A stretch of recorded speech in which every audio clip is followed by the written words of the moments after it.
Trump done did it. He finally done did it. He took my God and my guns and he gave them to the queers. Hey everybody. So I just wanted to hop on here and have a quick little, hopefully brief discussion about what's going on in the world right now and just give my 2 cents into the situation. And it's obviously a very intense day for everybody. The events and their outcomes everyone thinks that no matter which way it goes, it's going to be the end of the world.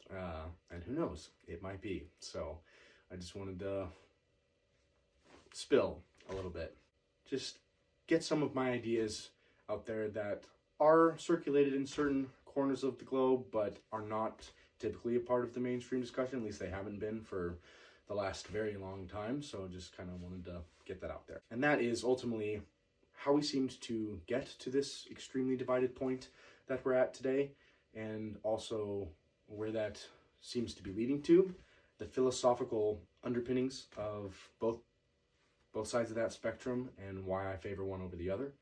And let's get right into it. Starting with how we got to this point. If you remember back in around 2014, that's when the cultural shift kind of started to happen. And it happened very quickly. It was happening before then, but 2014 I feel like is the year that really nails it down for when it really started to happen. It was around the time that Glee was reaching its peak popularity, I believe. It was entering a new era of cultural discussion about minorities and different things like that. And part of what was brought up as a result of this discussion was that a giant power vacuum had been forming in the United States as a result of ultimately the conservatives refusing to accept certain minorities into the fold of America, into Christianity, and that resulting power vacuum allowed for a new ideological movement to come in and fill that void. And fill it did very, very rapidly. So rapidly that the conservative right had no idea what was going on.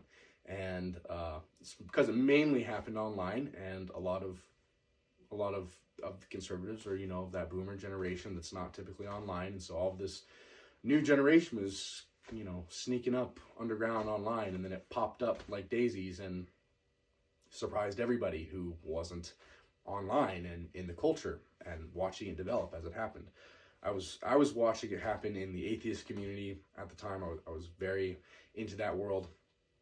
And the podcast that I listened to and everything, there was suddenly a shift from very, good natured conversations about Christianity versus atheism and all these kind of different questions. It was very, very simple. And then suddenly a new idea was being introduced, which is this intersectional idea of, if you're an atheist, ultimately that spills over into things like feminism and racial issues and sexuality, gender issues. And it was like, whoa, it's like, yeah, that sounds nice. At first, it sounded very nice to people involved. It's like, yeah, of course. But the thing about this new movement and that power vacuum that I was talking about is ultimately this new ideology was coming in under the guise of wanting to help with these issues and ultimately fighting for the little guy, fighting for the underdog. But that is really not the case at all. The fighting for minorities is purely a front and a Trojan horse to push through a very radical ideology that is aimed at the deconstruction of Western values. So the conservatives, because of their hard-headed, hard-hearted bullshit towards homosexuals and other minorities, left a giant power vacuum that ultimately a radical, insane ideology was able to come in and easily penetrate the hearts of people who were just wanting to see people treated fairly and rightly. And now we're in a whole giant mess because that snake slithered in, and now to be gay is to be a part of this ideology. If you are gay and not a part of the ideology, then you are a self-hating homosexual or homophobe, and same goes with African Americans. If you're an African American that doesn't go along with every new hate to say woke thing, but that's, that's the thing. If you're not going along with whatever is the trendy new woke thing at the time, then you are going to be an outcast from your designated minority group. So the power vacuum that was created by the conservatives allowed this intersectional ideology to move in. That is ultimately why you are seeing such extremism being able to be propped up in the name of equality and feminism and things like that, is because it's not really about those things. It's about the pure deconstruction of all Western Enlightenment values. For those not really versed in that and are just reading the headlines, it's all just about homophobia and racism and sexism and all these things. And you're just reading these headlines and you're like, wow, yeah, I'm against all of this stuff. And as you should be. But it's more complicated than that. And these are really, truly just fronts. And I'm not saying that the right cares about them either. But they definitely don't care about them. It is, these minority groups, all of them, are simply pawns in the larger plan to deconstruct the West. And that may sound crazy, but they are very open about their plans for this and saying all this stuff. And that kind of radicalism, I just cannot support. At its core, Western Enlightenment values are the ones that have allowed us to develop a scientific, empirical view of the world, one that's based on objective reality. Without truth, without objective reality, we cannot build on anything. If everything is subjective, if nothing is real or true, we are just building our houses on sand. This kind of thinking of that there is no real truth, it's all subjective, it's all my truth, it's all, it's all about how you feel and all these things. It may be surface level pleasing to one's emotions, but at the end of the day, we need contact with truth to build any kind of functioning society and any kind of psychological health, really. So it is very much less about who you're voting for, who's the figurehead of these different things. It's really about the deep philosophical underpinnings behind them. And as it stands, the conservatives are still barely holding on to Western Enlightenment values. Not always well. They're assholes about all kinds of things, and I do not support any of that. But the reverse of that on the left has gone so unbelievably far out of hand, so unhinged, that there's no way I can support it. There's no way I can go near it with a 10-foot pole, even though I am a gay guy. And a lot of minorities, I won't speak for any minority besides myself, that the conservatives have treated gay people very horribly, and a lot of them still do want to overturn that. But I like to overturn gay marriage and stuff, but that is very, very small potatoes in the face of entire societal collapse, because there is no truth and there's no right or wrong, and everything is just nothing, ultimately. One of the biggest examples of this lack of foundation in any real scientific principle or objective reality is the issue of gender and gender ideology. With that has come a litany of really serious, horrible issues and problems that some people are aware of, some people have no idea about. And ultimately, it all comes down to a misunderstanding of the basis of psychological principles. The fact that they're at our very core, we are made up of male and female components in our psyche, in our DNA, in everything. We are ultimately a binary species. We're a binary universe. But in that binary, we are in unique combination of male and female. That unique combination could be said to be its own individual gender identity. So my unique combination of masculinity and femininity is its own unique individual gender identity. So that makes ideas like non-binary really unnecessary. There's no reason for non-binary to exist, because every single individual is already non-binary, because our specific combination of masculine and feminine is unique. Again, a lot of these problems go back to conservatives' unwillingness to allow for that kind of thing. You can't allow a man to exhibit feminine traits, otherwise he's queer or whatever the fuck, So that's obviously a big problem. But to take it as far as it's gone is absolutely insanity.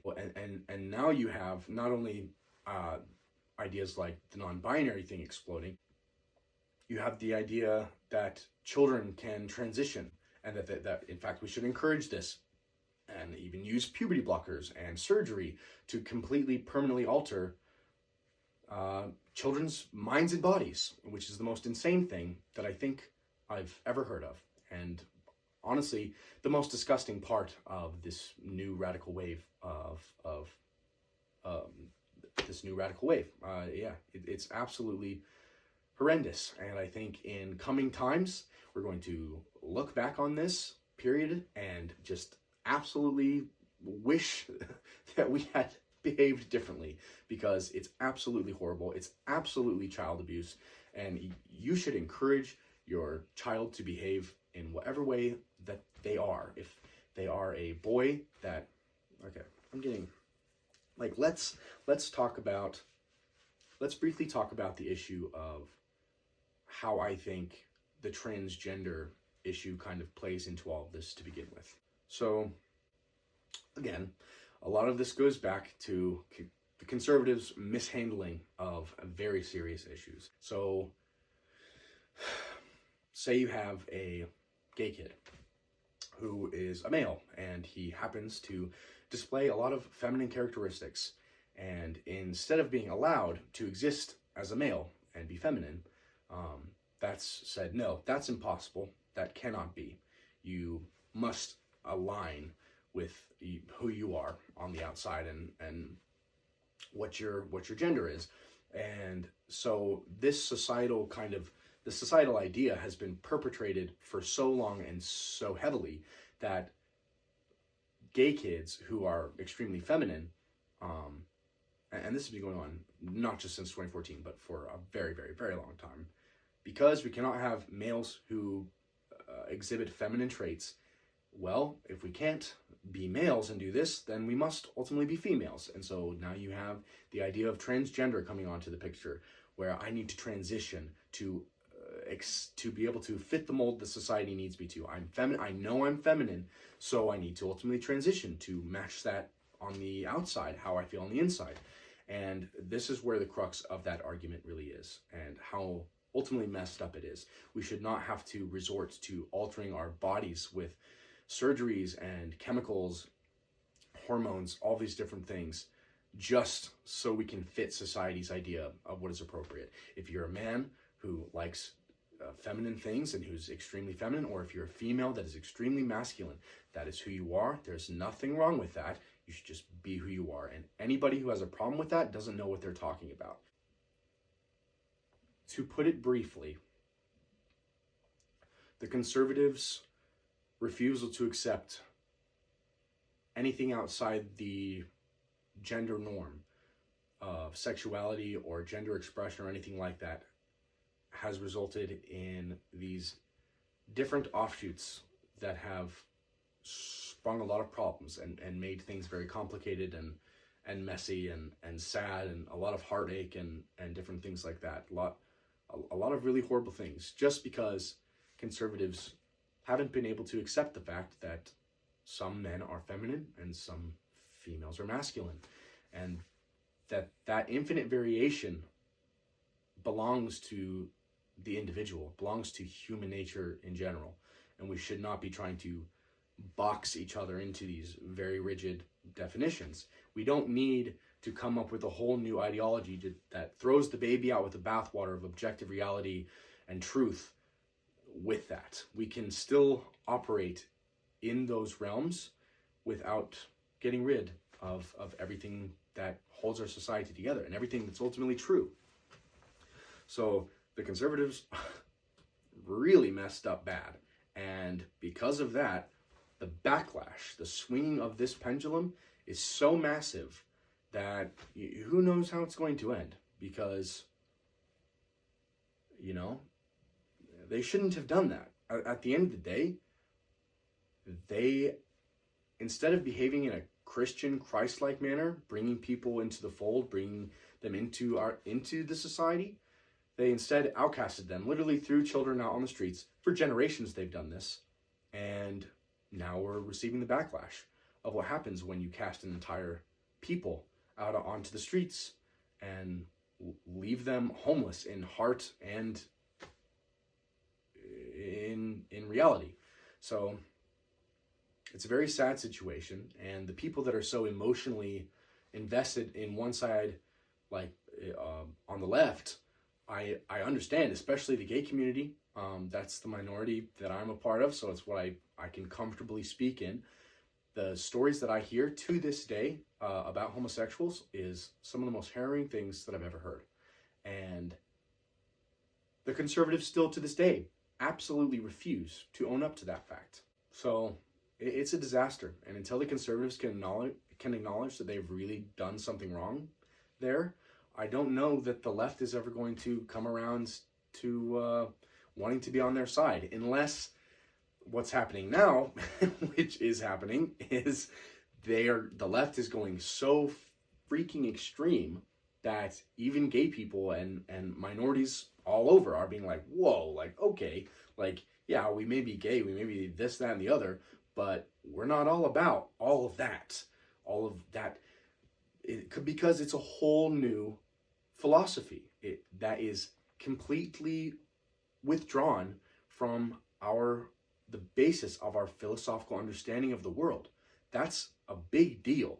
And that's why people are voting for Trump. That's ultimately why I'm voting for Trump. Not because I think Trump is a stand-up guy, and because he's just the swellest guy and he's going to make America great again, but because the left is supporting a pernicious ideology that is hell-bent on using minorities to push through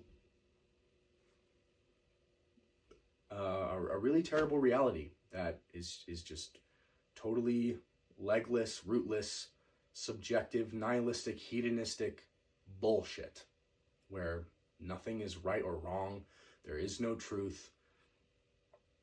Everything is just in the whim, you know, and that total disconnection from the earth, and just all it's awful. It's awful. And we can see the effects of that in film, in music, in art. We can see it all withering and going gray because it's disconnected from truth. And I won't stand for it. And I hope, I'm sure I'm not the only one that feels this way. And I'm not just voting for Trump because I want to stick it to the heterosexual, or the homosexuals and the blacks and the Mexicans, and let's build a wall. You know, it's not about that. And it's like, maybe for some people it is. For some people that are, you know, don't go deep into things, it's about these surface level issues. But for many, many, many people, it's about the real serious stuff. And I just urge everyone to look more into it before making their decision, or at least to not jump to I hate this person because they do this, or they're voting for this person. You know, if they're openly a bigoted asshole, sure, hate them for that. Whatever, you know, do whatever you want. But not everyone is doing that. Not everyone is voting for Trump because they are a dumb bigot. There is nuance to this conversation. It actually is more complicated than that. And whether you or anyone doesn't see that, or doesn't want to see it, or, you know, is more comfortable just saying, fuck you, like, you're a bigot. Okay, well, great.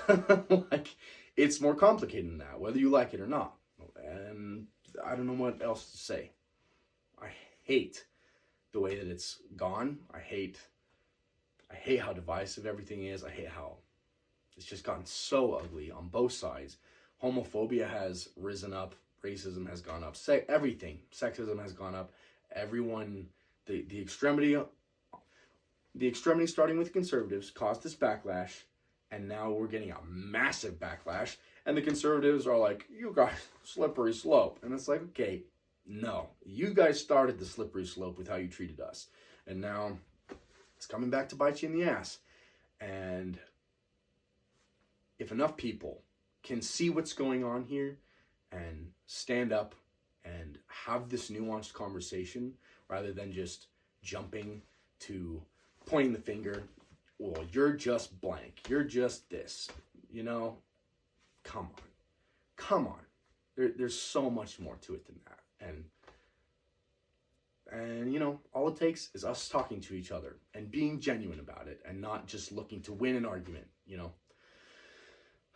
I think I've talked long enough, said my piece. So thank you. If you've listened this far, I really appreciate it. And, you know, just follow your heart. And that's all any one of us can really do in this world. So happy voting, everybody.